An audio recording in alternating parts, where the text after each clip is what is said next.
Goodness me! That is a very bold idea.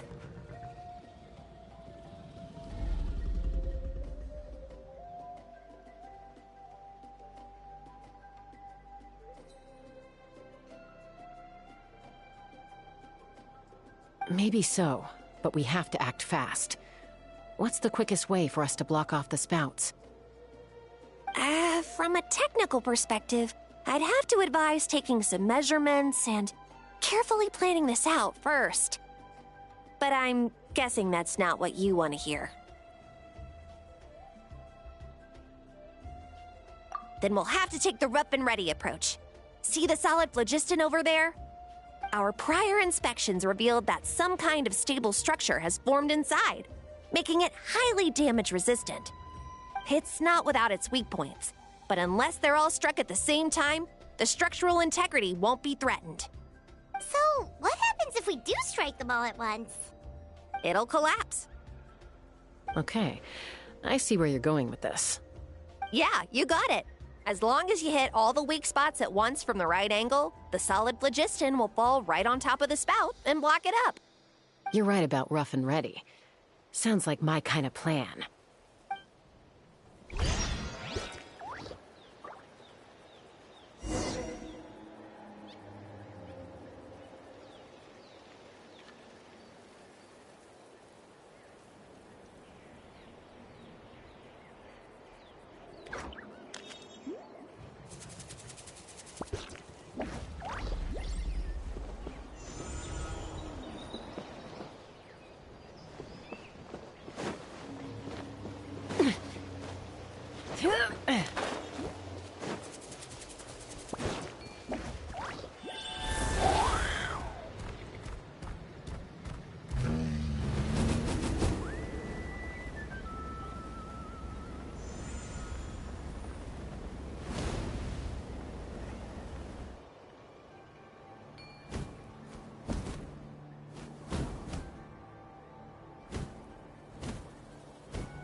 Let's fly!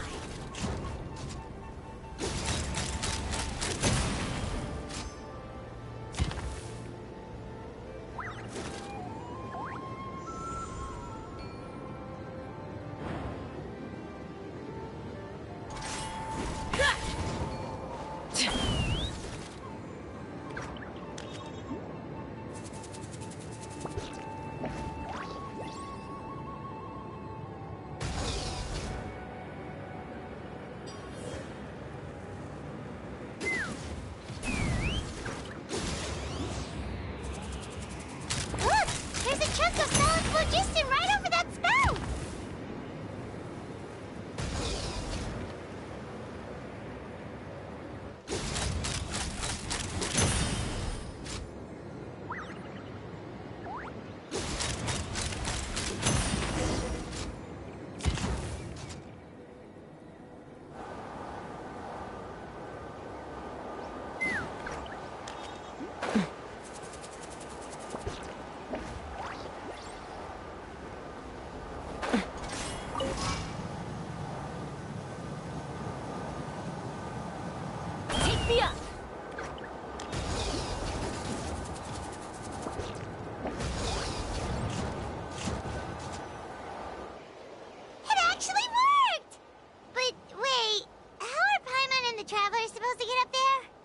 Koya can give you a lift.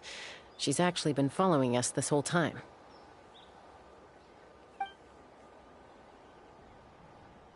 Wow, Paimon didn't notice at all. Well, probably because she didn't want to get too close to humans. Or maybe just me. But right now, we need her power.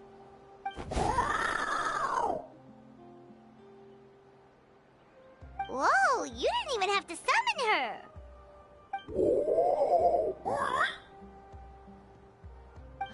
Yes, up there. That's probably where Chime is. Alright, let's go have a little talk with this T'Pol. Let's fly!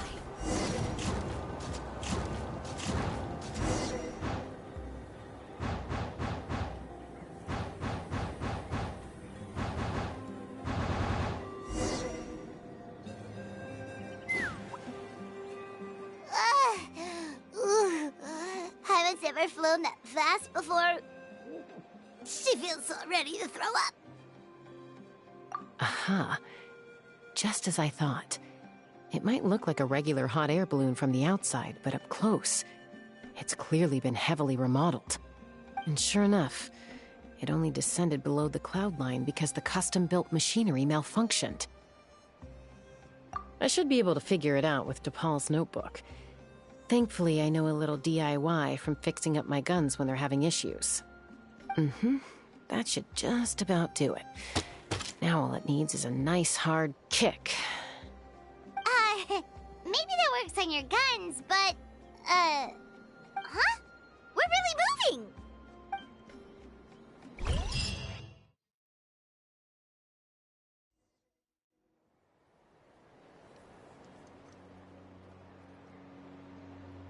Here it is!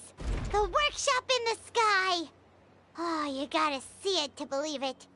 Makes you wonder why T'Pol even bothers with phlogiston wings when he has tech like this.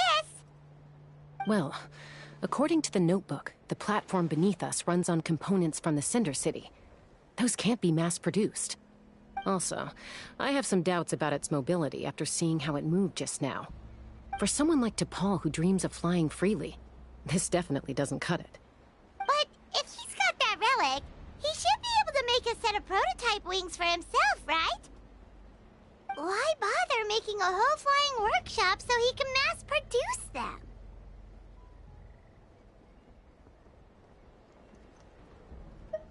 But this doesn't add up. If he's already achieved the power of flight, then he must have bigger dreams we don't know about. But what? With any luck, we'll find the answers in his workshop.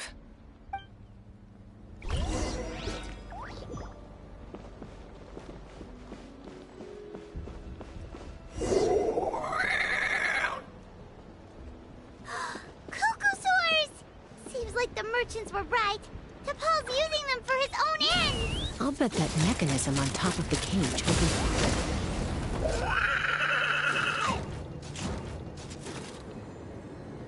Giddy up!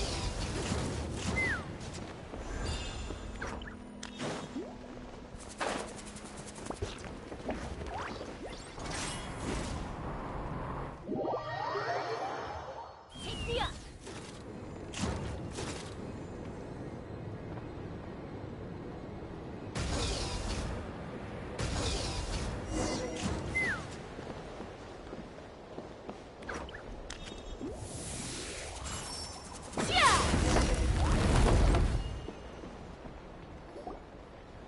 Why won't it fly away like the others?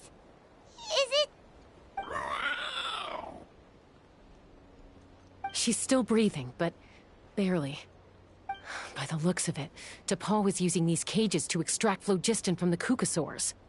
Once a Cuckosaur is drained of phlogiston, it becomes too weak to move. We'll have to come back for these ones after dealing with T'Pol.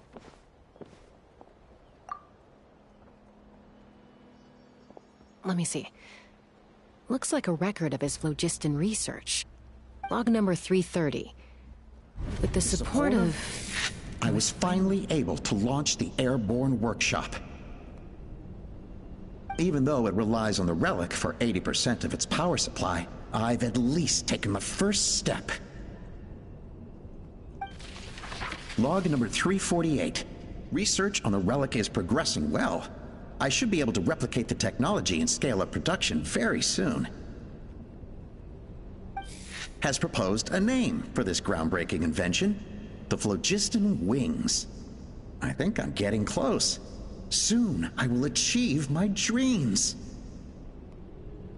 Log number 377. encountered some issues with the new, smaller model phlogiston wings. The gaseous phlogiston showed some volatility during the refinement process. Thinks we should proceed at a more cautious pace with the refinement experiments. But after so many past failures, I have to prove that I will succeed this time. Log number 114 ran an experiment using cucosaurs to refine gaseous phlogiston. It was a success. Log number 117. I've started recruiting merchants and hunters to capture wild cucosaurs. Log number 121. Major breakthrough in the efficiency of phlogiston yield. Huh? So many parts have been crossed out!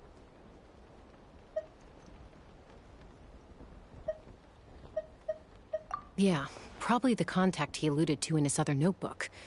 Guess he has a benefactor. Did anyone else notice how the numbering system in this notebook suddenly changed halfway through? We haven't got time for textual analysis, I'm afraid. Grab the notebook and let's press on.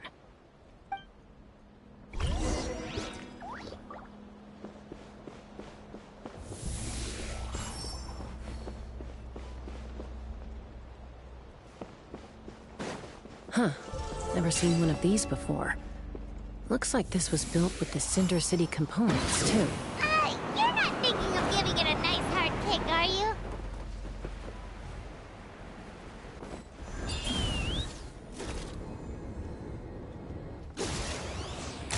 Whoa!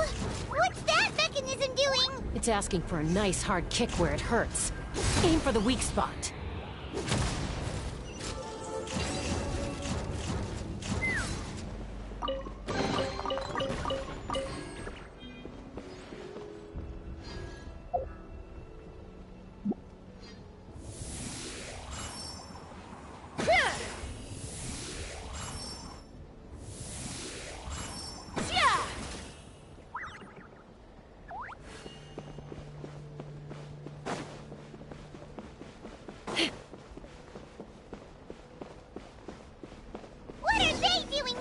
It's T'Pol's henchman. He must have brought them here using the relic in his prototype wings. Watch out!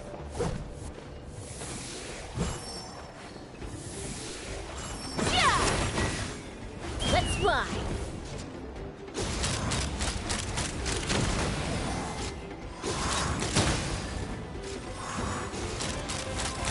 Bullseye!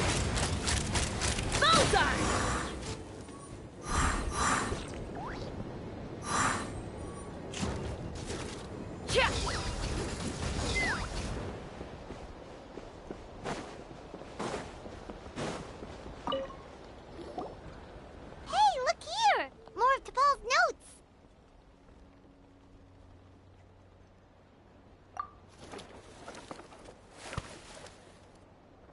Log number 403. Introduced me to some new comrades who fully support my ideas. I told them that some saurians are blessed with wings, and some people with natural gifts, while the less fortunate among us can only look on longingly as they seize the skies. But I also told them that progress can erase individual differences. Think of the tools humanity has made to fight back against wild beasts. The law we have put in place to even the playing field between the strong and the weak. I promised them that our research will be the new frontier of human progress. With our phlogiston wings, the power of flight will no longer be for a select few to enjoy. Imagine a world where the skies are for all to share. I only hope that when we finally achieve this goal, we'll be proud of me. Imagine a world where the skies are for all to share. Yes, what a wonderful world that would be. If only it were possible. We could respond faster, and so many tragedies could be prevented. But T'Pol, what about the saurians you're draining dry of phlogiston? You're not sharing the sky, you're stealing it! Bad move. I won't let you get away with it.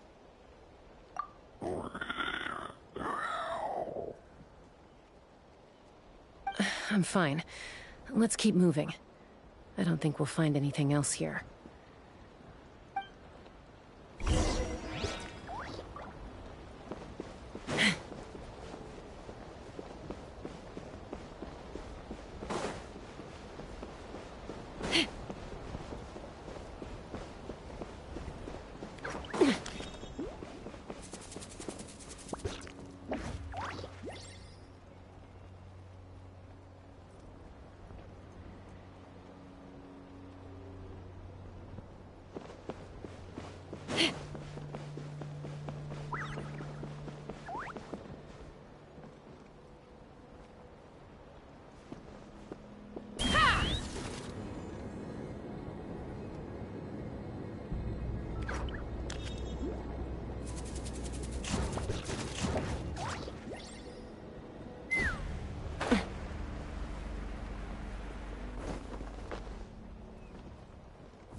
Let's fly!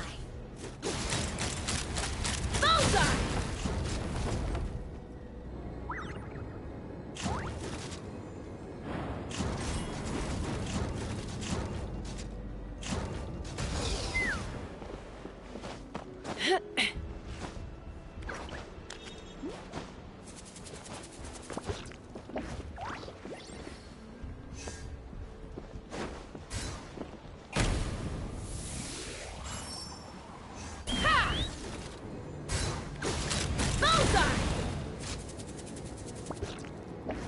Giddy up!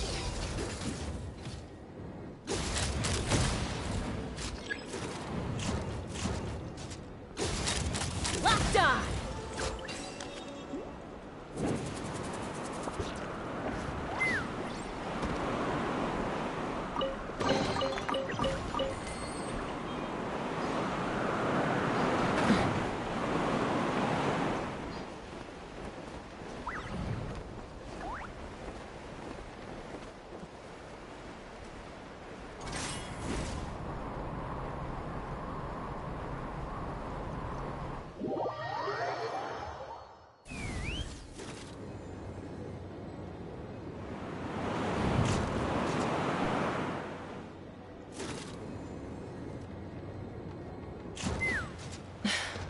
I can't believe he captured so many Kukasaurs.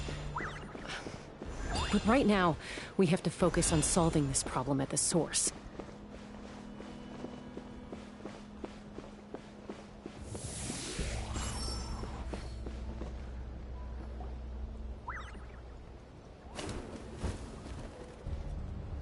Looks like we've reached the center of the workshop. And still no sign of Koya's baby.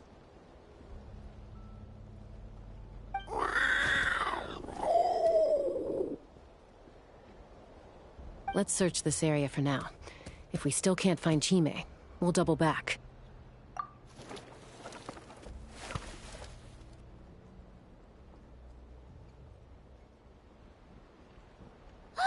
Tosca, Traveler, come quick! What is it? Did you find Chime? Not yet, but look! It's another one of T'Pol's notebooks! All right.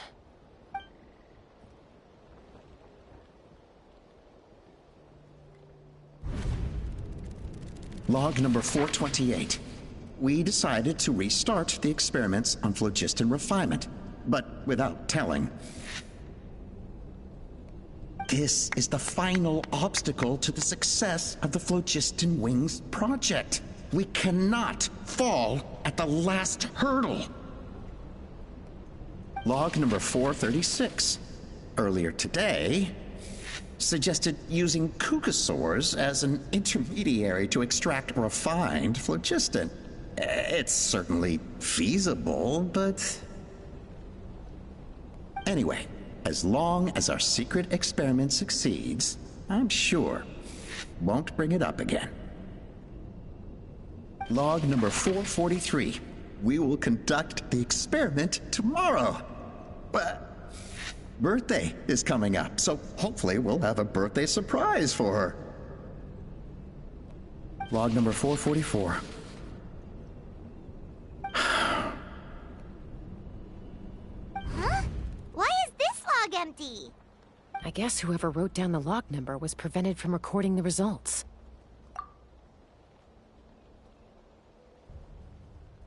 Log number 0.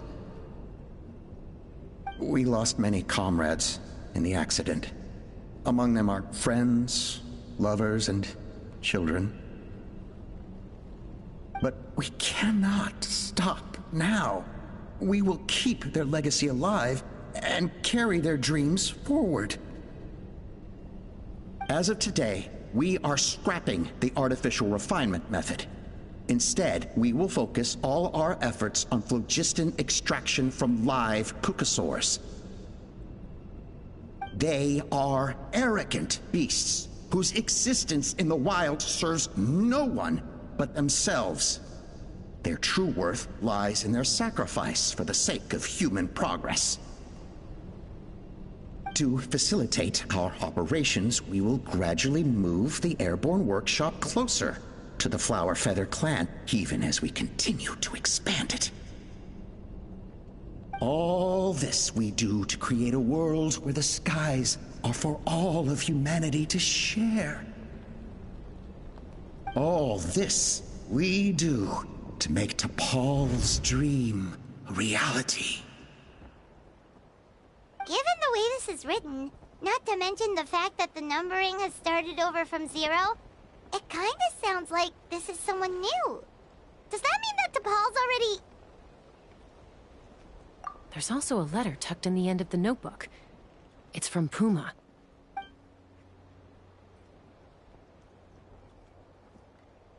T'Pol, I don't know where you are right now, so I don't know how to reach you. My best bet is to send this letter to the Flower Feather clan. Your father is gravely ill. Oh, I know we've had our differences in the past, but he is still your father. Won't you come and visit him? Please. I know you never liked him and cared even less for me. All you ever yearned for is the sky. And your birth mother. But we'll still be waiting here for you if you do come back. This may be the last chance you'll get to see your father. So Puma's not T'Pol's real mom? Huh. Well, she did say he never called her mom, but I might assume she was just venting. We know that T'Pol's father passed away quite recently, and this letter looks recent. By contrast, the writing in this notebook is old and faded. It looks like the real reason T'Pol didn't attend his father's funeral is because he'd long since passed away himself.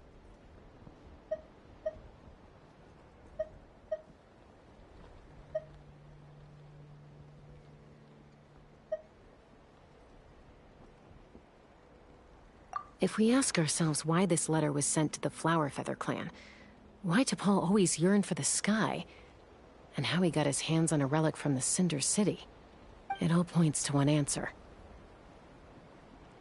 That's right. T'Pol was my child. He was born during my days as a wingless wanderer. His birth gave me new hope. I wanted to become the kind of mother who spent her days as a valiant rider, soaring the skies. Not an aimless, wingless nobody. But his father wanted to settle down, to give his child a safe, sheltered life in his tribe. We fought about it constantly, until the love we once had for each other was gone. He started a new family, with another traveler who was also looking to return home. And I went back to the Flower Feather clan, alone. Opa? I had no idea that despite being raised among the children of echoes, my child still harbored dreams of the skies. Can you imagine, Chaska? The joy and surprise I felt when he showed up at my door, asking to join the flying trials. or how proud I was when he said he wanted to prove his own worth, rather than relying on my position as elder. And then the anguish that overcame me when he was rejected by the Kukusaurs and became wingless, just as I had after my injury. You've got a lot of nerve showing your face here. Don't take this the wrong way, Chaska. I'm not here for a fight. I just want to talk. Isn't that your preferred way to resolve things? I trust you've learned of T'Pol's wish on your way here. A world where the skies are for all of humanity to share. If only his dream can be realized, no one will ever have to lose their wings again. Our aerial prowess will be greater than ever before. War will never again come at such a great cost. The loss of Koichi is a tragedy that need never be repeated. So tell me, Chaska, do you really wish to see the phlogiston wings forever grounded and gathering dust? Nothing you've said excuses all the conflict you've caused. You mean the argument back at the tribe? It was a necessary measure. Sometimes this is the only way to accelerate the pace of progress.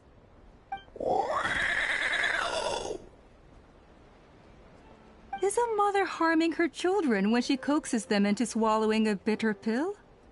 Of course not. It is a brief moment of suffering for the greater good, and the child would come to understand this in due course. The phlogiston wings are that bitter pill. We will never progress as a tribe if we cling to the scraps the Kukusaurs offer us. Once the people have embraced the phlogiston wings, they will never look back. Even if they learn how the refined phlogiston is sourced. They will convince themselves that the sacrifice of a few Kukusaurs is a small price to pay for our dominion over the skies. But this I had not anticipated. I barely had the chance to introduce the phlogiston wings to the tribe before you found this place. Your plan was hardly foolproof. Yet, it can still be salvaged. Chaska, traveler, you are the hope of humanity. I'm sure you have your doubts about my methods, but know that my love for humanity and for Natlan is genuine. You know me, Chaska. And you know that I've always treated everyone in the Flower Feather clan as my own children, as fellow humans. Surely you can understand my perspective.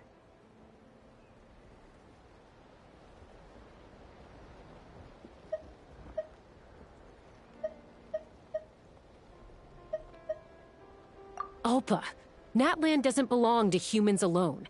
And truthfully, neither do I.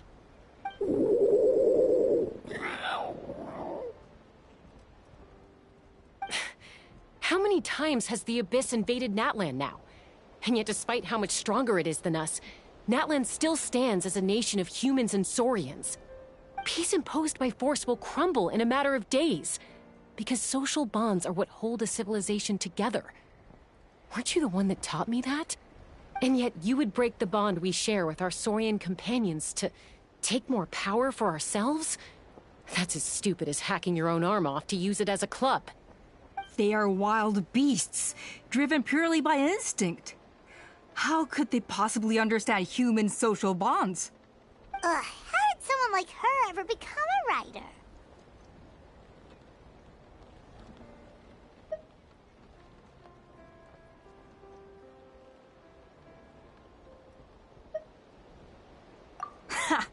You overestimate them. They bow to the strong and shun the weak. That's all there is to it. They never gave T'Pol a second glance when he was at his lowest, nor me when I returned injured from the Cinder City. It's all about survival of the fittest for them. Plain and simple. They obeyed me once I proved myself stronger than them, but the moment it serves them better, they'll abandon me in a heartbeat. You're wrong, Alpa. They only reject the wingless because they don't want to fly anyone to their death. Chaska, I will promise you this. Only the unruliest wild cucosaurs will be used for phlogiston extraction. The ones who have nothing else to offer to humanity. Well,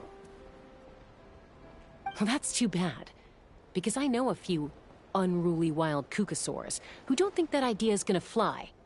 Namely my mom, my sister, and me. And the others? To us, they're friends, family, even children.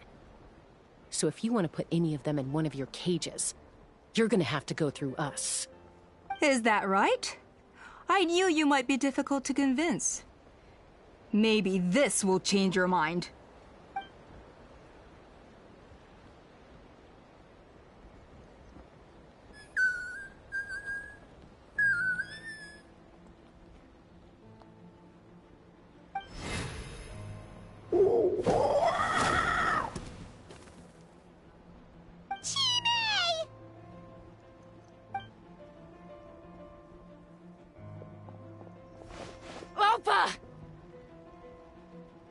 Careful! Don't make any rash decisions.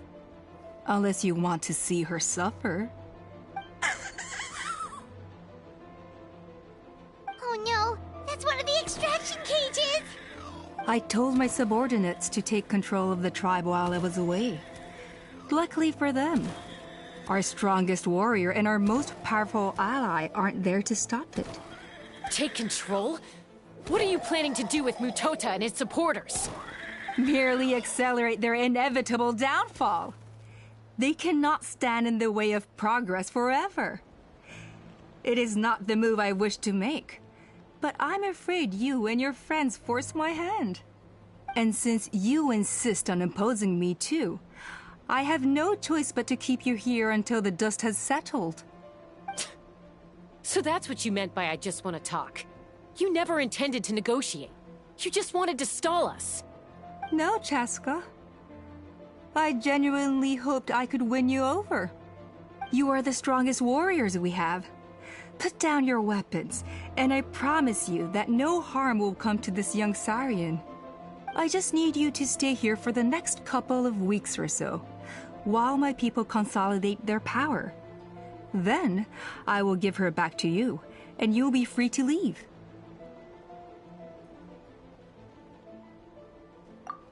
As long as the majority supports our vision, even the Pyro Archon cannot meddle in our internal affairs. Your vision is deranged, and the Flower Feather Clan will never support it. You sure about that? Then wait here and see. Time will tell. What do we do? Even if the whole tribe fights back, Mutota's in grave danger! Stop delaying the inevitable! Drop your weapons and get into the cages, now! She's still holding Chime hostage. Is there really no other way?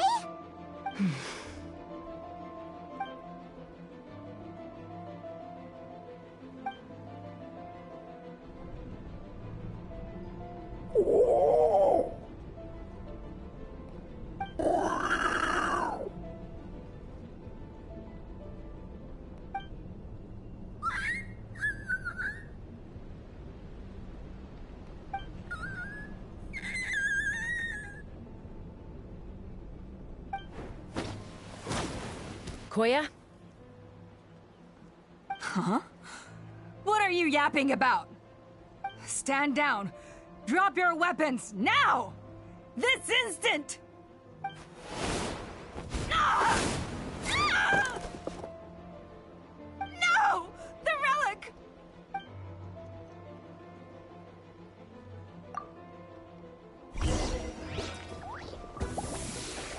Let's fly! Give up, Alpa. Finish it, or you'll get singed. I can help with this relic! Open fire!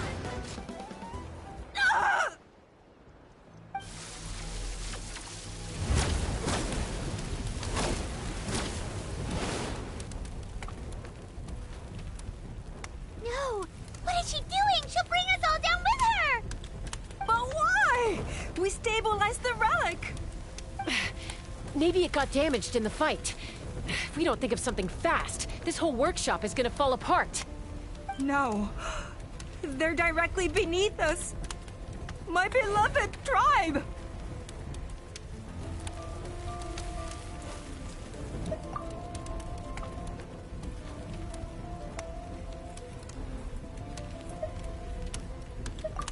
Okay,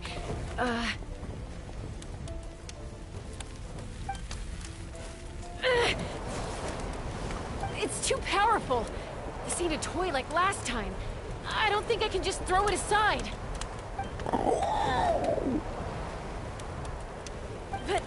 But we need to get it far away before it explodes. Then the tribe will be safe, and so will this workshop. Koya, remember when we were kids? Come on, let's take this thing high up into the sky.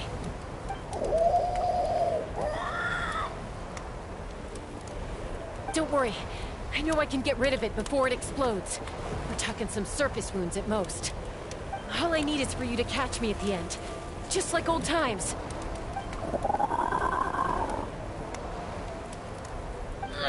I can't hold it back anymore.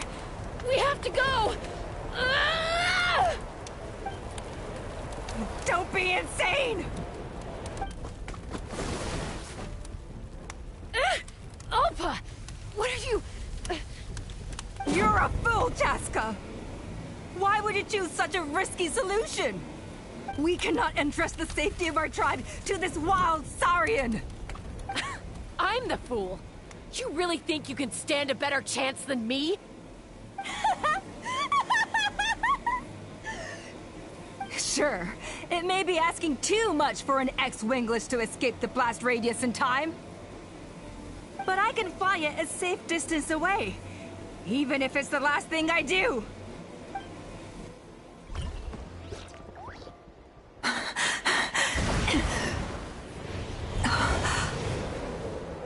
Here, this should be high enough to save the clan. What? You don't get to die a hero today.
Koya, are you hurt?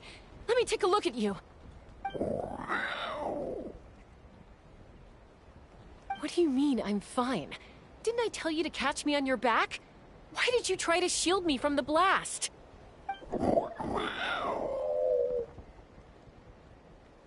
Accident?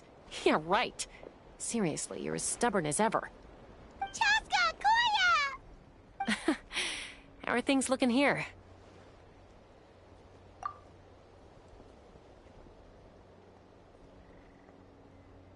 I think that's putting it mildly. I owe you one. Again.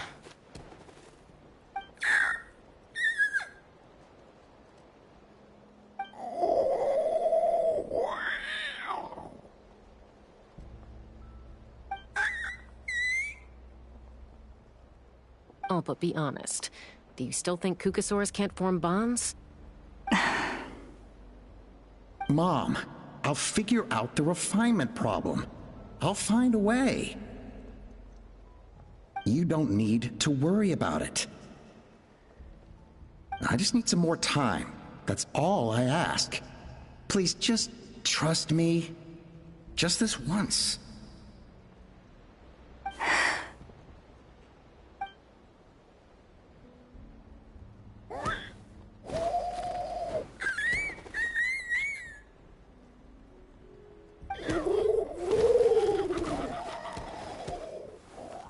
The Flower Feather Clan yield to the strong.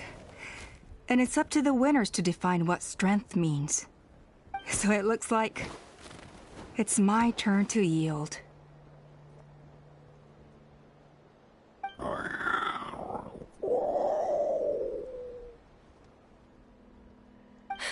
Koya! Koya!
So, you're absolutely sure it's not because of the explosion?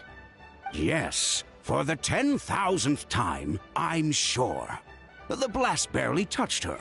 The reason she fainted was old injuries playing up, compounded by overexertion in recent days. The moment she finally relaxed, all the built-up stress finally caught up with her. And no wonder. Honestly, she's just like you. Anyway, now you know how we feel when you go off risking life and limb. Your mother and I would both appreciate it if you lived less dangerously. You know she wrote to me from the Masters of the Night Wind, just to scold me for not doing enough to keep an eye on you. If she wasn't so busy with work, you can bet she'd come back here and chew us both out in person. I'll find an opportunity to apologize to her. I promise. You'd better. No more avoiding us, okay? And don't get me started on all the checkups you've missed. Got it. Got it. Huh? Koya? You're awake. I'll go let everyone know. Hey, but we're not done talking. What are we gonna do with her, Even after everything that's happened, she still hasn't figured out how to start the conversation with you. She keeps saying, I don't think Koya has forgiven me yet. But if you ask me, she's the one who's scared to open up and have an honest conversation. For all her confidence, she's a very sensitive soul underneath. You'd think as a peacemaker, she of all people would know how to reconcile with her family after a falling out. She must have been a handful growing up. Thank you for being there for her. And of course, thank you for keeping her safe when you were up there in the sky. Koya, Uncle Cusco, we're here! Ha! I was just telling her that she's not to go chasing danger with Chaska ever again. Cusco, I understand how you must feel. But it's all thanks to Koya and Chaska's efforts that the airborne workshop didn't come crashing down on our heads. Oh, Paimon almost forgot to ask. They didn't hurt you while we were gone, did they? Thankfully, when her co-conspirators tried to arrest me, I was out coaching Koya and Junan. The two of them were a huge help. They took care of things while I went around rallying the resistance. So, in the end, Alpa's would-be revolt didn't really get off the ground. And as it turns out, not all of the wingless want to see our dear Saurian friends replaced with phlogiston-powered gizmos. I'm so sorry you got mixed up in this, by the way. We should have caught on to Alpa's scheme sooner. We could have saved so many Kukasaurs from getting hurt. Most of the airborne workshop has now been dismantled. We've just left one small, harmless part intact, and repurposed it as a jail for Alpa and her cronies. Let's see how they like being locked up in a sky prison.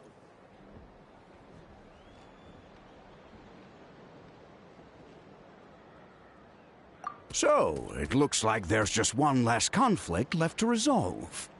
Peacemaker, you're up. I said I had to wait until things had blown over, didn't I? And now they have. But I still have no idea what to say. Koya, I just want to say, I'm sorry for how things went down back then.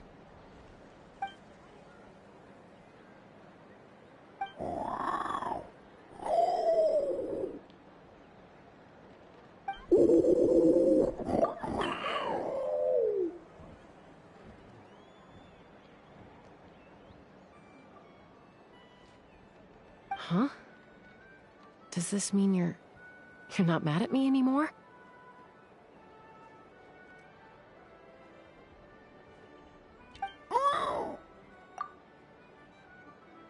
There's that family likeness coming through again. But that day, when we ran into each other...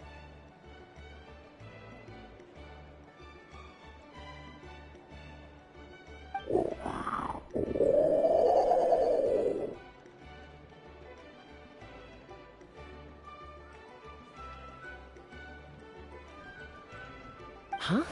So then, when did you finally make your peace with it?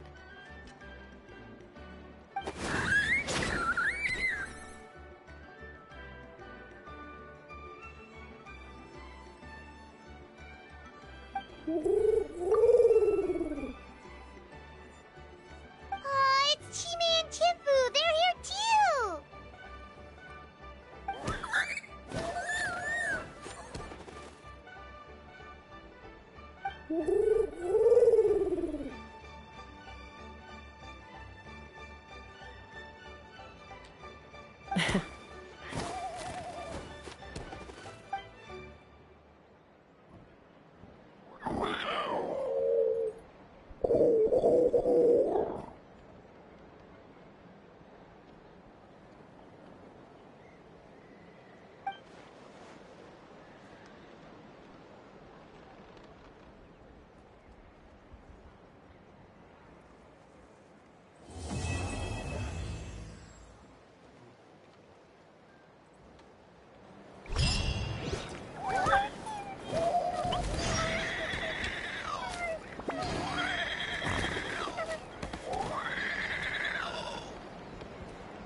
Eon-san, Traveler Paimon.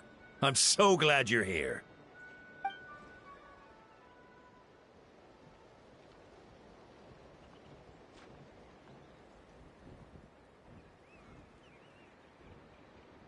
Cold. So cold. Duarte, are you there?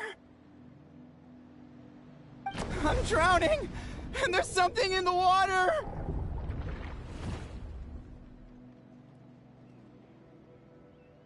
He's on the ground, but it almost looks like he's trying to swim.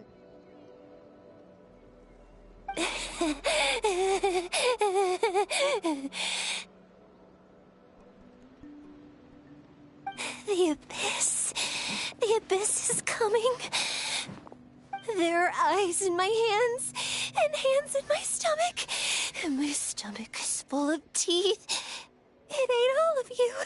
It's coming for me, too.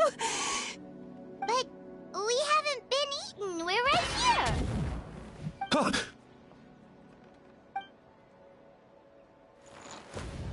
Monstrous beasts! How did you get in here? As you can see, their mental state is quite poor. They went missing after the battle. We found them in the wilderness in the days that followed, but the damage had already been done.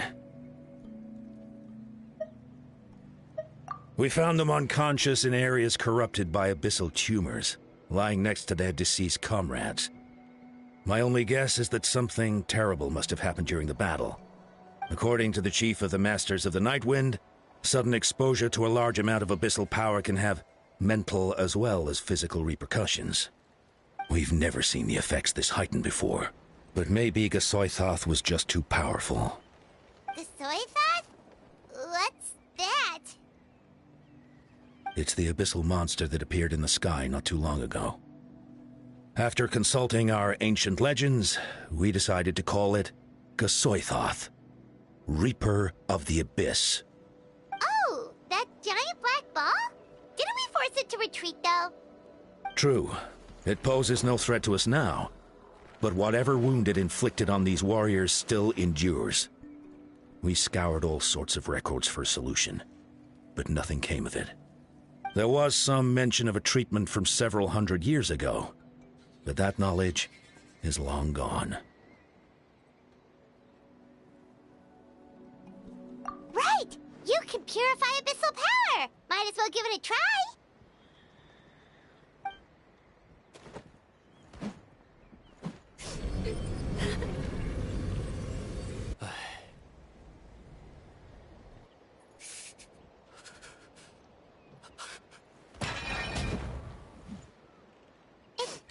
It didn't work? That must mean purifying the abyssal power within them still isn't enough. In any case, thank you for trying. So, what can we do now? Don't tell me my friend is just gonna be like this forever? Come back to me, Gogeta! Please, don't leave me like this! We beat Gasoithoth! They survived the battle! Are we really just gonna sit back and watch them lose their minds? What is it, Aeon-san?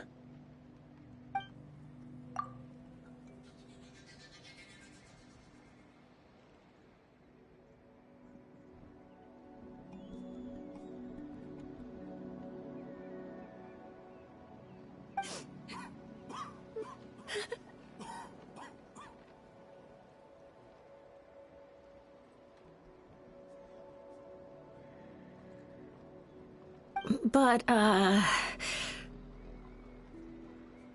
Are you sure about this?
are so cold. I want to go home.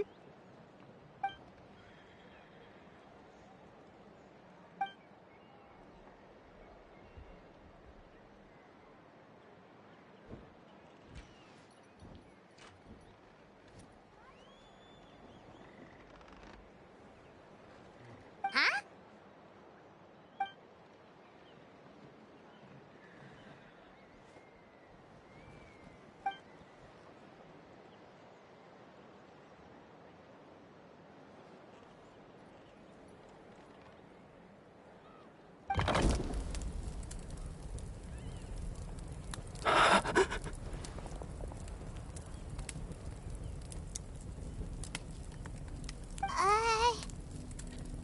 Light. Underwater. Where is it coming from? It's working! Is someone there? Please save me. No. No, wait. You have to leave this place. The water's too deep. You won't make it.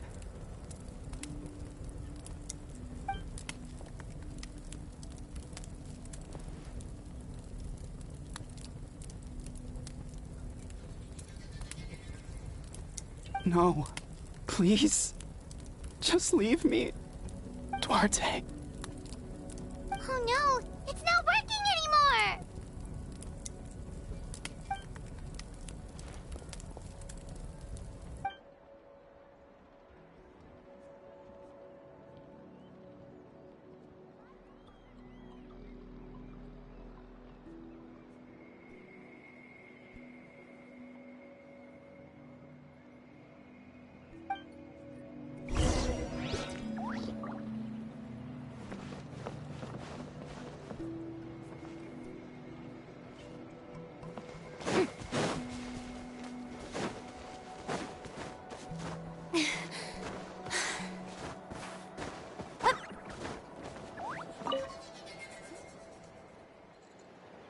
My friend. Is he any better?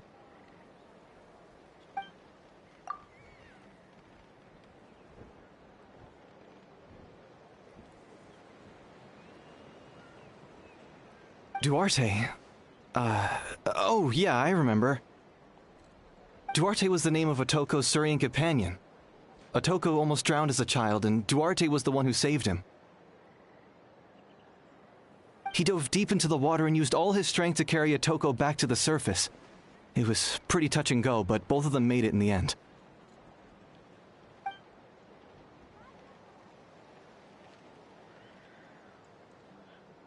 Well, you see, Duarte died 4 years ago during an Abyss invasion.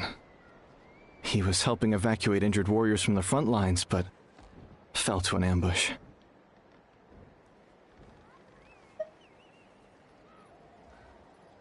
Wait, what do you mean? You're right. Duarte didn't have many distinguishing features. I don't think he ever stood out next to the others.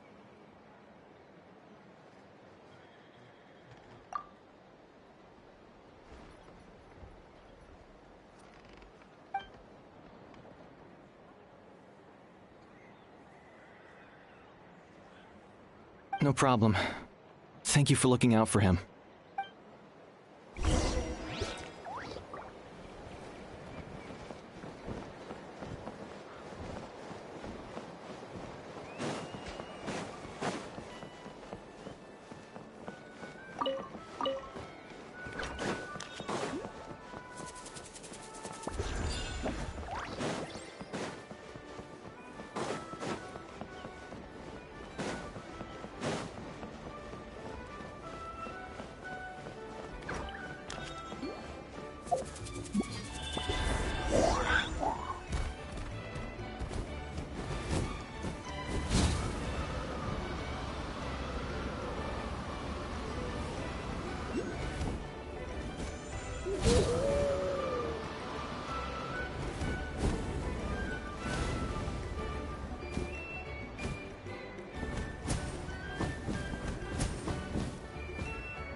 Duarte?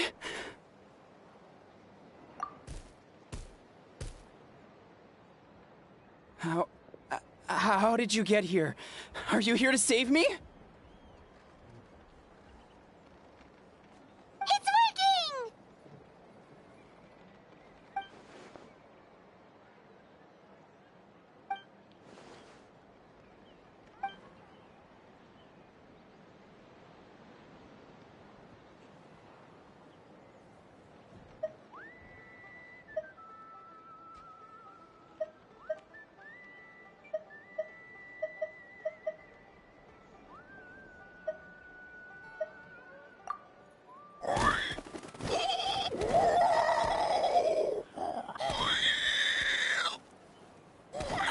That hurt.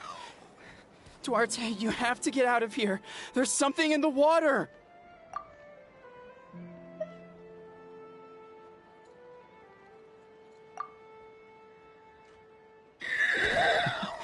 You sense it, don't you?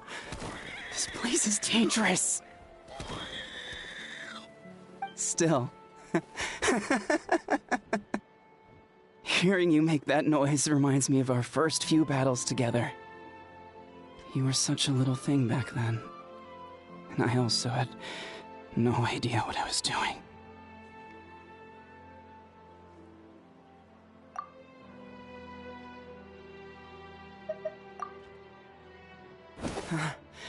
You're gonna carry me out of here just like last time.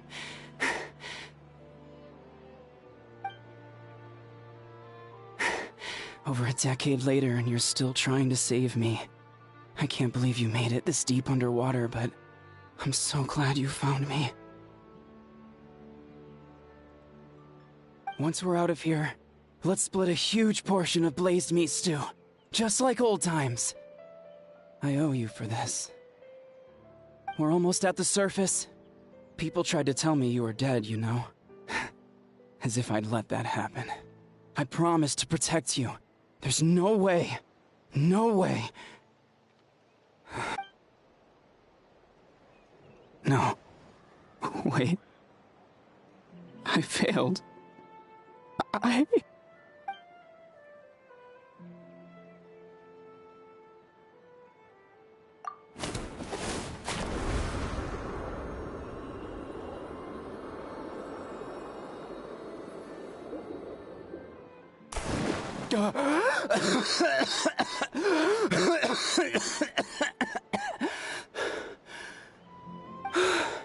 Duarte? Wait, you're not Duarte. How did I get here? Who are you people? Toko! He's Kaylee. What's going on? All I remember is the battle against the Abyss, and then I was drowning. And a Saurian that looked like Duarte saved me. How did I get here?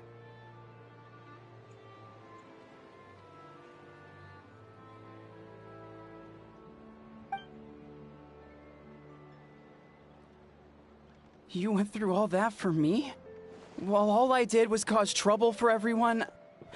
I'm so sorry.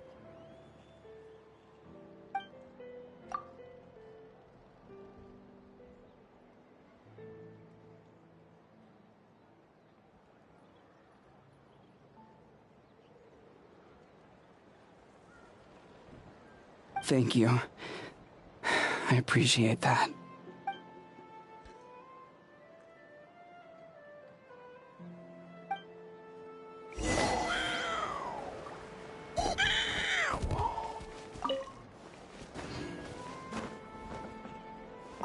Wait, the battle. What happened? Did we beat that giant abyss monster?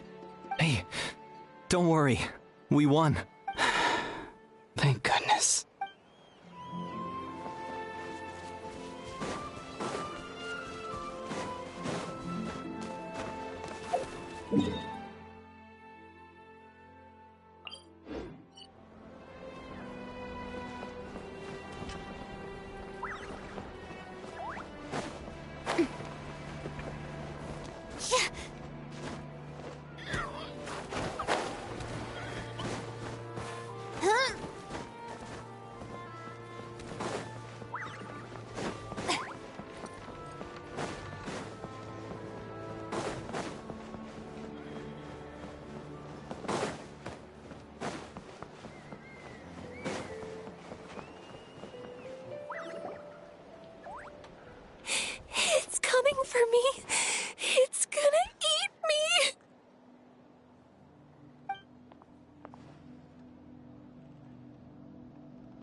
It's no use.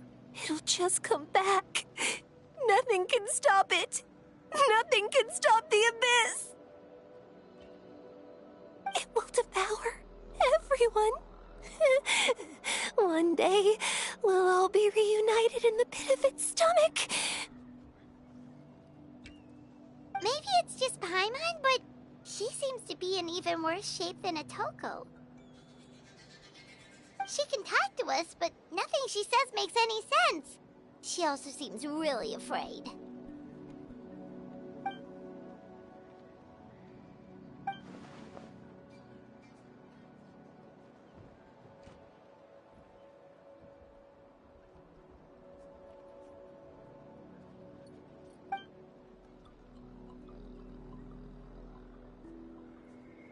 Ion-san, I heard you cured Atoko? I'm so relieved. Is there anything I can do to help? If you need extra hands, I can...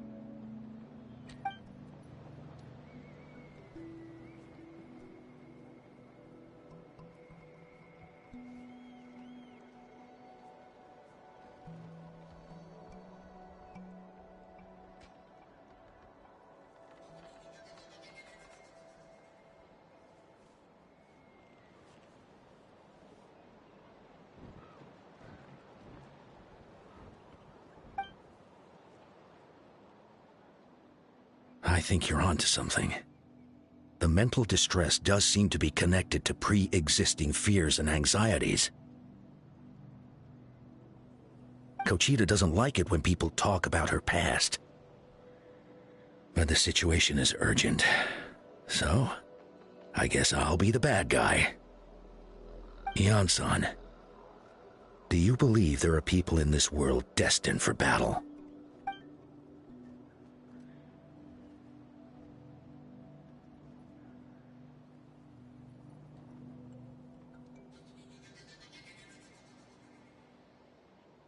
Then, what about people destined to be unfit for battle?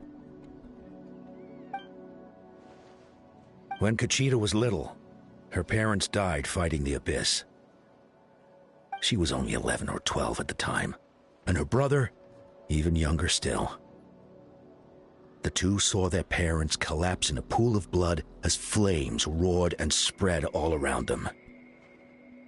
Kochita trained hard to become a warrior, but still found fighting abyss monsters too difficult to handle.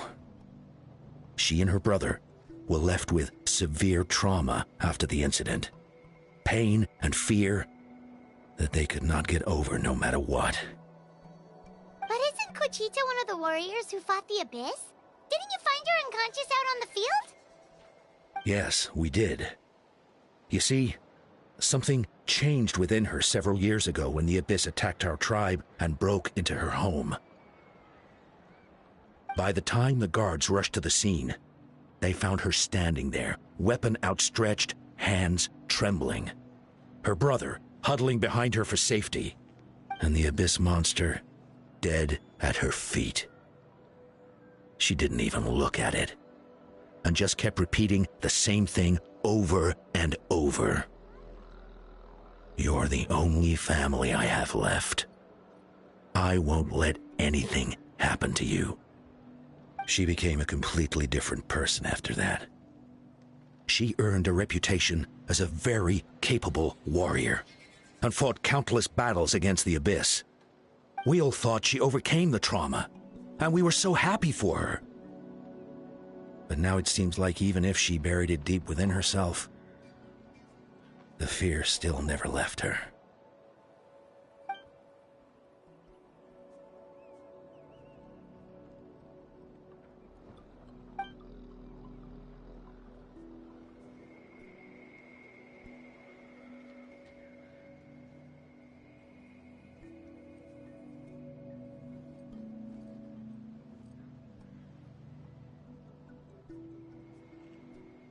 How can we help her?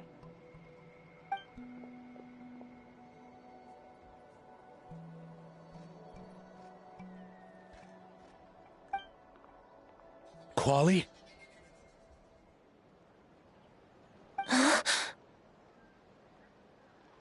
Quali, what are you doing with that weapon? the monster that hurt you! I'll make it pay! I'm going to protect you this time!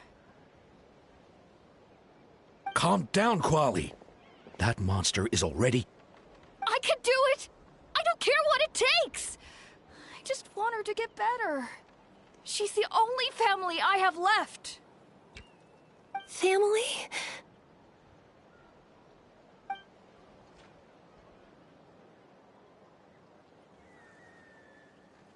If Quali goes to battle, the Abyss will devour him. I can't let that happen. I have to do something. But it's useless. No one can beat the Abyss. It's a death sentence. Just like what happened to Mom and Dad. But I'm no warrior. I'm just a coward. Still, I have to protect Quali. What should I do? Gogeta.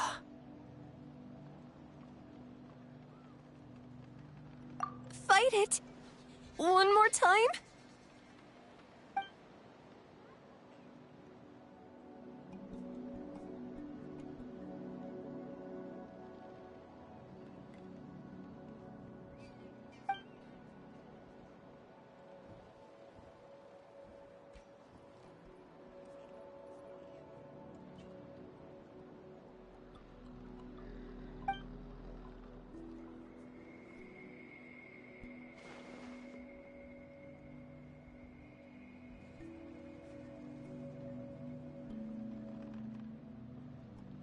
Try checking the mountains to the north. A few fled in that direction after the battle. I dispatched a team to clear them out, so most of them should be gone. But there might still be a few stragglers.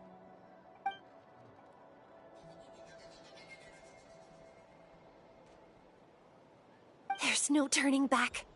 I have to face it, even if it will devour me whole. I'm coming too! I'm not letting my sister face this alone! Not anymore!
You were the ones who killed them! As a kid, I thought my parents were invincible.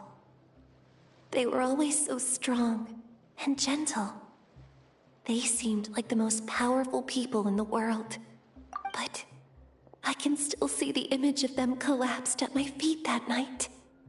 The raging fire, the smoke, the smell of blood, the sound of my brother's cries. It's all burned into my brain. They told me to run, and I could see the fear in their eyes. I've been running from my fears ever since. But why didn't my parents run? It must have been because... You can do it! Because of our family. When you have someone to protect, there's no backing down, no matter what.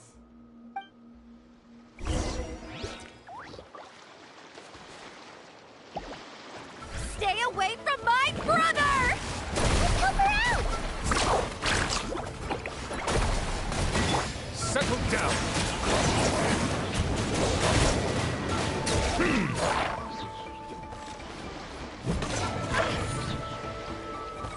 Bow your head.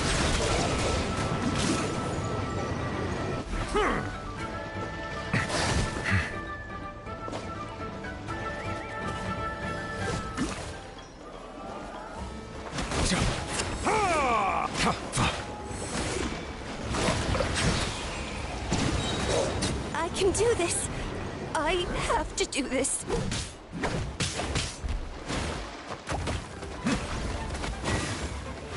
Settle down.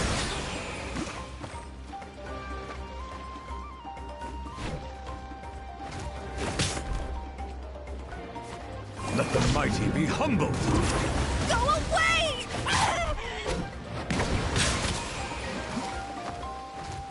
Justice is blindsided. Shower me with praise!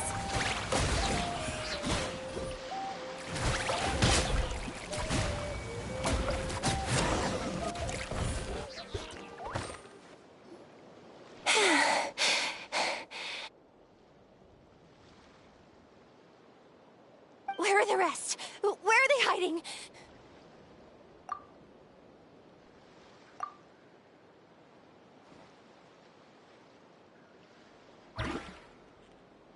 That's impossible! They were gigantic beasts crawling with eyes, ready to devour everything in sight! No. Wait. What am I saying? Abyss monsters are not actually that scary. I've defeated them before. I know I have. She's back to normal! Kuchita! What just happened?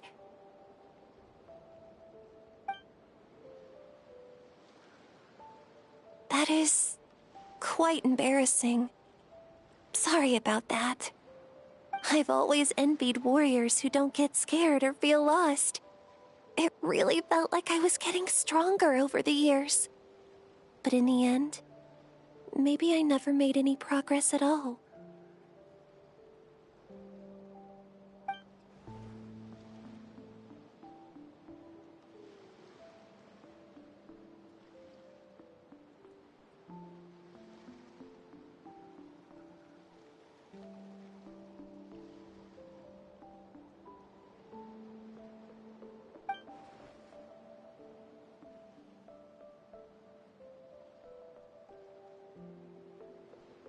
Even though we're both scared of monsters, you were always the one who stepped up to protect me. But not anymore. I'm going to get stronger. From now on, we're in this together! Is that so? Then I'll look forward to the day when you'll be all big and formidable. I finally feel like myself again. I couldn't have done it without you all. Thank you for everything. I think I'll rest here for a bit. I don't think I can make it back to the tribe just yet. I'll keep you company.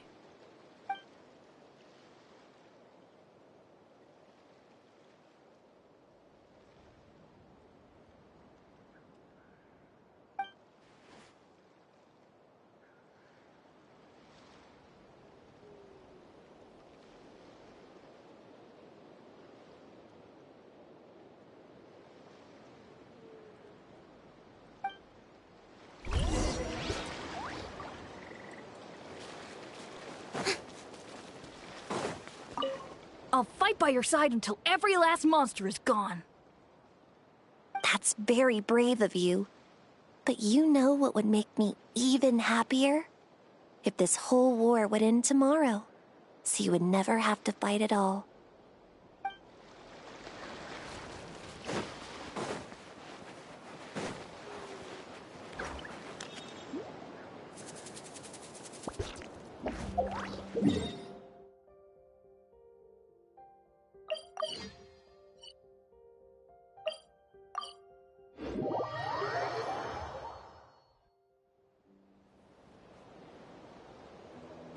Otoko's all better. Did you hear? Really? Yes, really. It's all thanks to the Traveler and Eon-san. I see. I was wondering why the Traveler was chosen to accompany the Pyro Archon in the final battle. But I guess she really can do the impossible.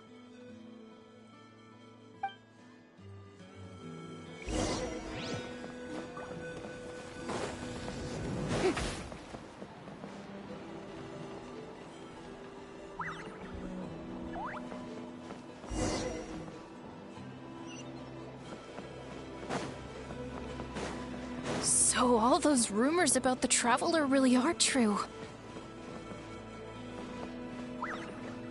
Kochide's getting better, too!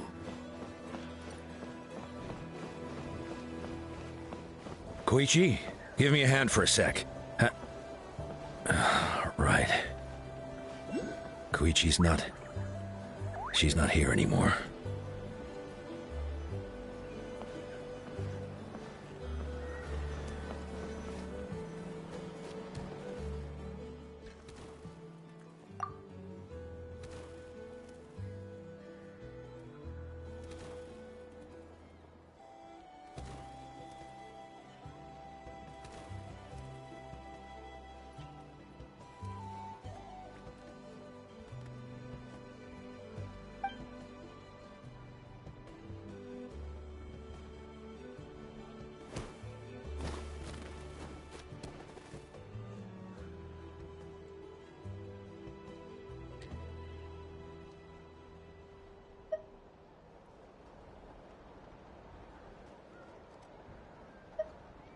Yeah, honestly, Paimon was at a complete loss when she saw so many sick people on the hot air balloon platform. We only found a solution this time because you kept your cool and took control of the situation. You deserve most of the credit.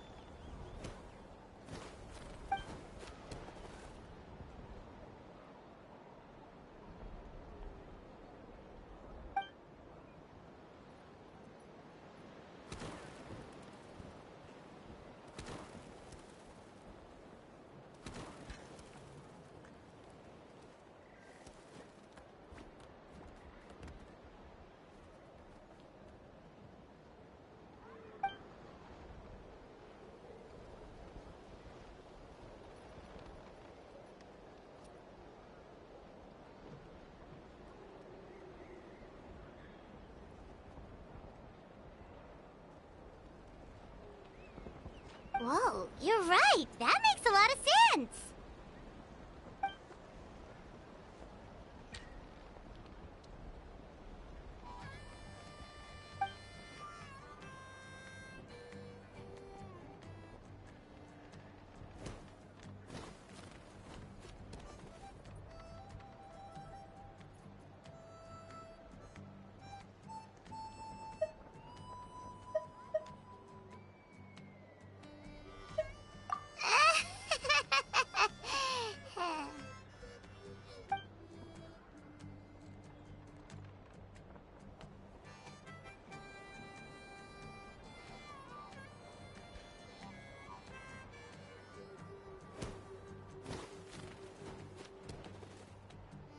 That sounds like something Paimon could do, but would that really change anything?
you put it that way, Paimon's almost encouraged to start drinking kale juice tomorrow.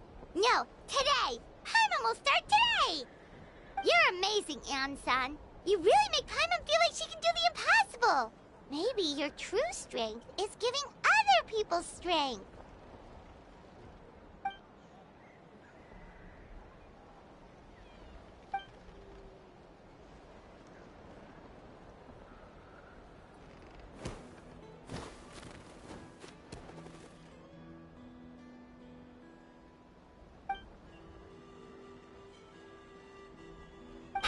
Hyun-san!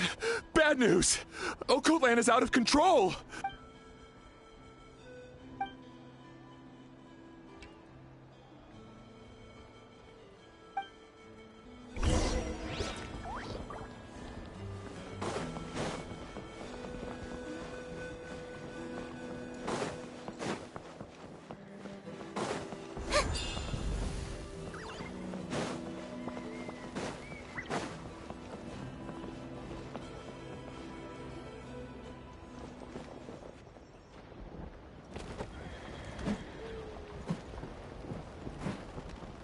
What are you doing, Occult Land? Wake up! Don't you recognize us, my boy?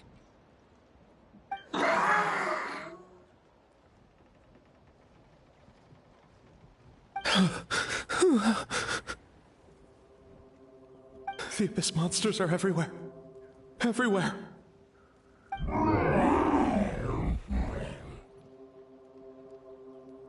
They've taken over the tribe. No corner is safe. Did we lose the battle? No. It's pointless to think about that now. A warrior only has one job. Fight until the very end. Careful! He's not himself!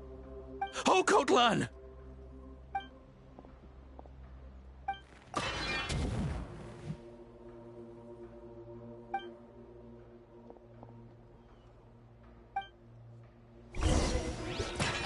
Strike a pose! So, he thinks we're Abyss monsters? Hey, it's okay! Wretched Abyss! Get out of my tribe! Mom, Dad, are gone. Please, son. You've got to stop. You can't keep going like this. Wretched monsters! Give me my family back! Look, Occult Land! That's your father! He's standing right in front of you! Get out of my home! I'll never forgive you!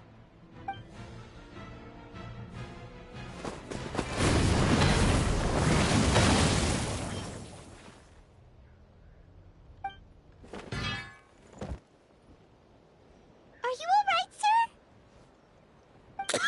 sir? I'm fine. Please, don't hurt my son.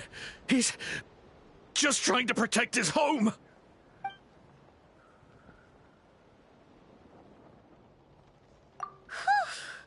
But what should we do now? He's different from the other two. It's like he can't hear us at all. He keeps calling us monsters. We're basically enemies to him now. Occult Land.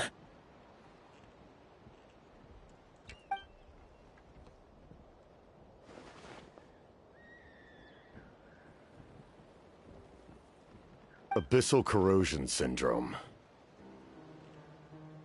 500 years later, and it's resurfaced again. Huh? That voice, it's...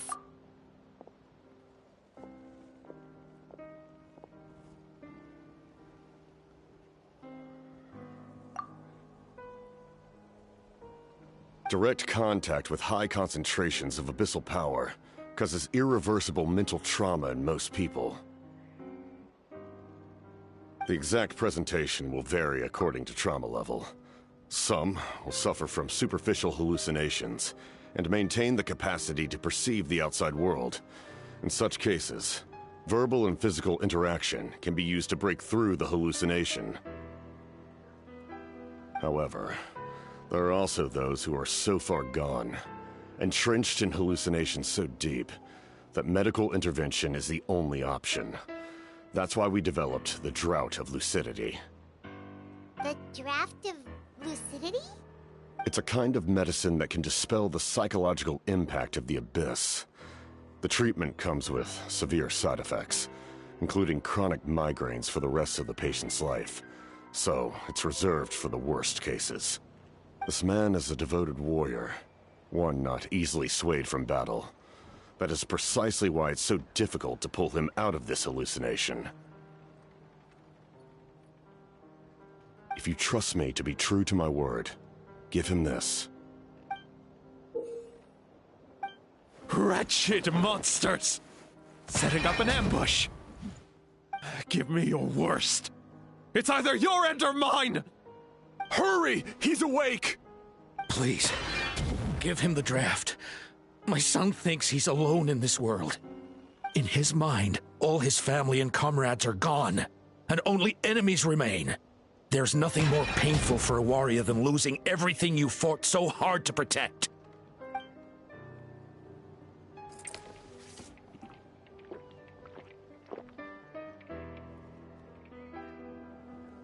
Monsters!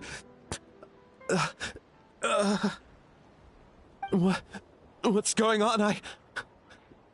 Dad? What are you doing here? My head hurts. I just had the strangest dream. I dreamt the Abyss took over the tribe. It's all right, my boy. It was just a nightmare. Let's go home. You need a good night's sleep. But first, I want to thank you for saving my son. May I ask your name? Just Capitano is fine.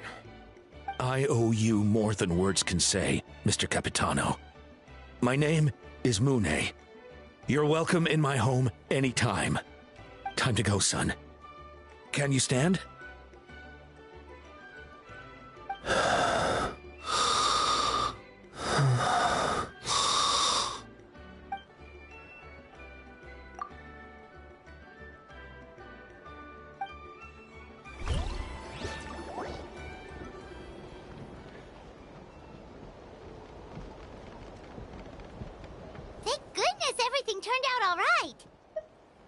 Think nothing of it. I agreed to offer you my aid, so this is merely a part of that duty. Besides, I care deeply about this land. Right! When we were with Moika, you told us you and your soldiers defended Natlan against the Abyss 500 years ago. That's right. My desire to protect this nation remains unchanged. When my platoon arrived in Natland 500 years ago, like you, we were true outlanders. But as time passed, I encountered the people of this land and witnessed their desperate struggle against the Abyss. Though many of the warriors were rash and inexperienced, they were steadfast and fearless in battle, willing to do anything to protect their fellow citizens, oftentimes with complete disregard for their own survival. Just as I fought for the glory of Conria, they fought for the survival of their nation.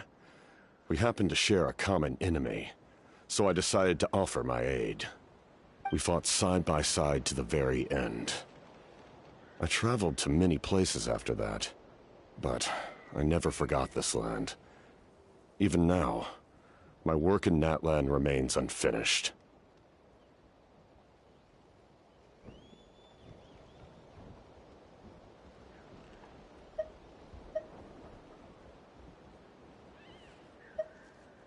They remember who I used to be. The Sentinel Knight, who fought with the Masters of the Nightwind. Still, I prefer to leave all that in the past. That name carries with it the glory of my homeland and the honor of Natlan. Yet, I failed to bring my soldiers home. And I failed to help Natlan defeat the Abyss. But that's not your fault. The Abyss is way stronger than any of us imagined. You need not comfort me. I am no longer who I once was. Let the events of the past continue to collect dust in the annals of history. I will continue to help Natlan in my own way. Like, with the draft of lucidity? Who knew you could make medicine? Were you a doctor before? The drought was Guthred's invention. He was a respected military doctor, as well as my trusted second-in-command. We faced a similar situation to what you witnessed today. The endless battles against the Abyss triggered delusions among the soldiers, to the point where some attempted to kill each other. In order to develop a treatment as fast as possible, Guthred used himself as a test subject. He passed away shortly after the drought was complete. That's who he was. Unrelenting in his pursuits. No matter the cost, no matter the sacrifice. In the end, he even gave himself up for a chance of success. I'm sure he would be pleased his creation aids people, even now. The Abyss has wrought enough suffering on this land. I sincerely hope this war will end soon.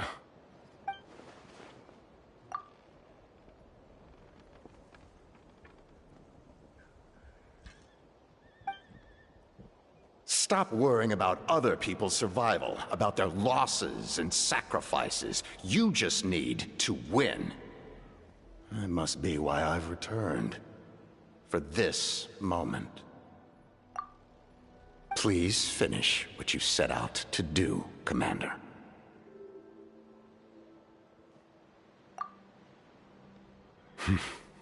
You're more perceptive than I imagined.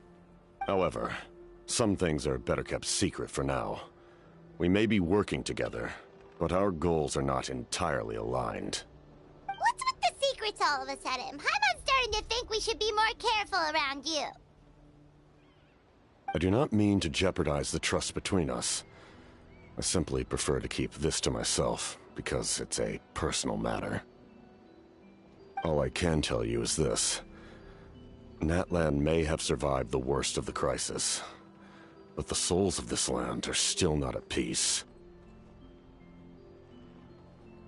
And that is why my work is not yet done.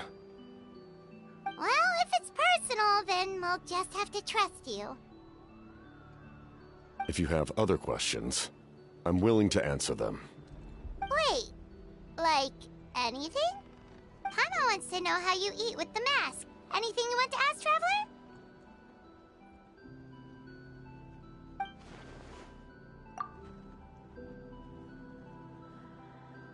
Natlan must pay the price for Mawika's use of the Ruler of Death's power. That price is death. And only Mawika's death can clear the debt. Even now that the war's over and the threat to Natlan is gone, it looks like that death is still set in stone.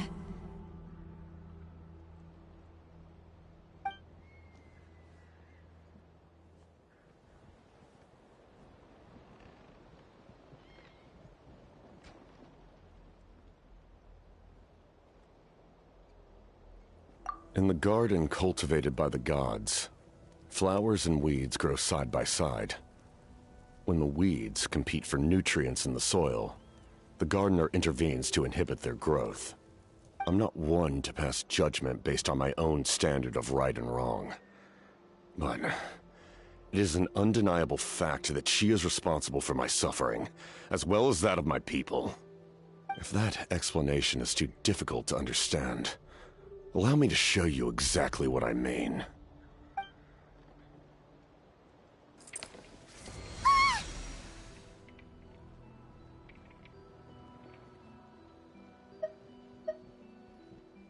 The ruler of death can freely define the form of death, or grant immortality to anyone she desires. Her power is a rule in and of itself. Faced with such an overwhelming level of power, it can feel hopeless to resist. But I am of the belief that, in this world, no destiny is unchangeable, no death inevitable, and no rule unbreakable. So, before the final moment truly arrives, we must fight harder than ever.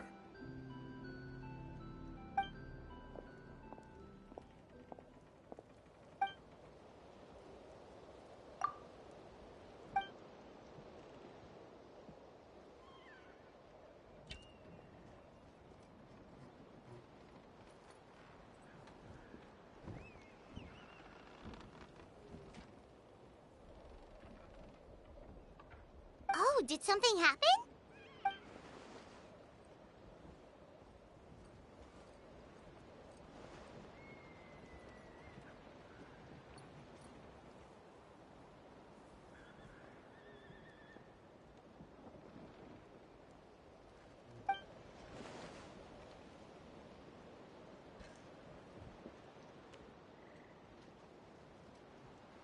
This is a critical time for you, Traveler. It's best not to delay, so let us end our conversation for now. Best of luck to you all. Goodbye.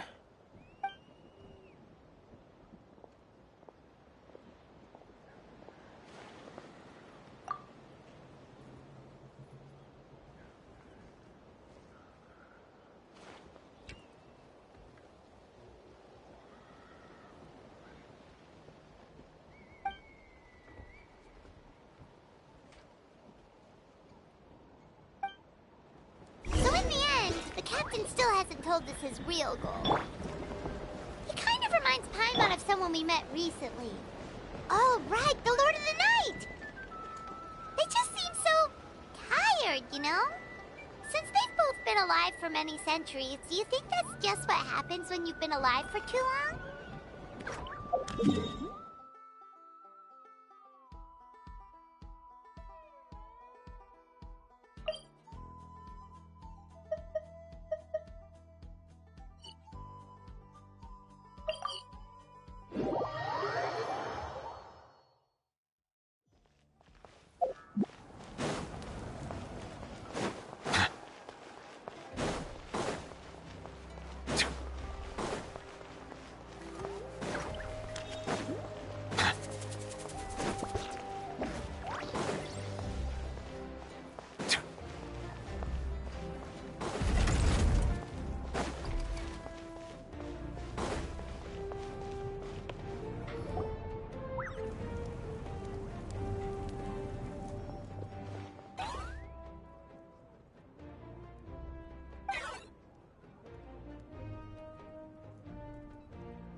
Kanich, Kachina, Mualani?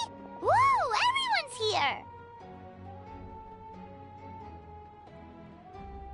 here! Reunited at last. Did you miss us? I brought candy and cookies to share. Of course we missed you! Ooh, you brought Source Crackers too? Score! Ah, just in time, Traveler. It's so stifling in here. I was just about to go outside to get some air. It's the same temperature outside.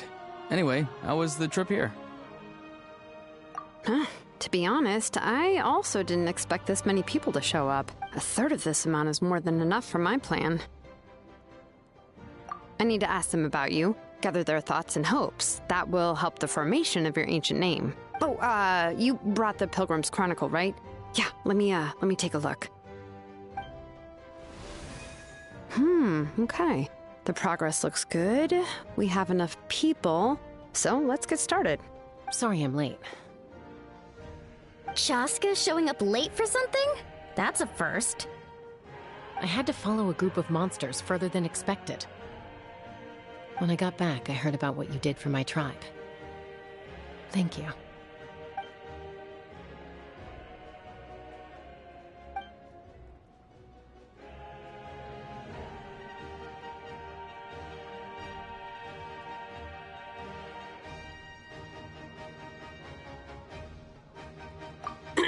Okay, let's save the pleasantries for later. Everyone's here, so let's get started. All right, let me remind everyone what's going to happen. I need each of you to stand before the Pilgrim's Chronicle and share your stories about the Traveler. Your words will be recorded and become a part of the Traveler's ancient name. Any, questions? Nope. All right, then, to start things off... Hold on. Remember what we discussed? Oh, right. I almost forgot. Traveler, Paimon, you, can't be here for this part. Huh? But why? We want to hear what everyone has to say. I need people's true thoughts and feelings. It's best if the subject in question isn't involved. It's much more difficult to express those feelings to someone's face. People get shy in those situations. It's just how it is. You're right. Just like when Paimon doesn't have enough lore to pay for her meal, but she's too embarrassed to tell the travelers, so she has to make up some excuse.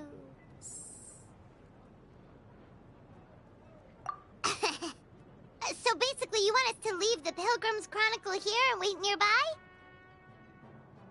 Oh, don't worry. This shouldn't take long. Everything Shilonen said made sense, but did you see St. Lolly's reaction back there? She was definitely the one who decided we should leave. But staying out here is just making Paimon even more curious about what everyone's gonna say. Anyway, you're gonna have an ancient name soon. Ooh, that's so exciting! Feels like we've been in Natlan for quite a while already, doesn't it? You're right! If only Paimon could say a few things about you in there. Well, looks like you're about to have that chance. Shilonen, is everything all set? Almost. We're just missing one last thing. You've been by the Traveler's side the longest, Paimon. We need to hear what you have to say. But Paimon's not from Natlan. Oh, it doesn't matter. As a Traveler's companion, your contributions are extremely important. You're the perfect person to finish the story. Sorry, Traveler. I just need to borrow Paimon for a second. It should be quick.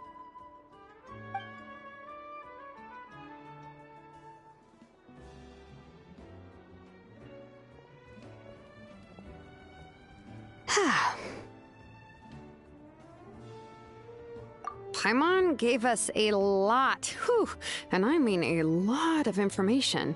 I'm not even sure the Lord of the Night managed to get all of it.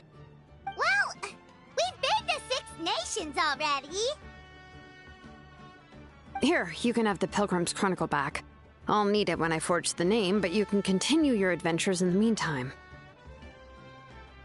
And when the time comes, I will forge you an ancient name unlike anything that's come before, so that you, Moeka, and Natlan as a whole can finally put an end to this endless war.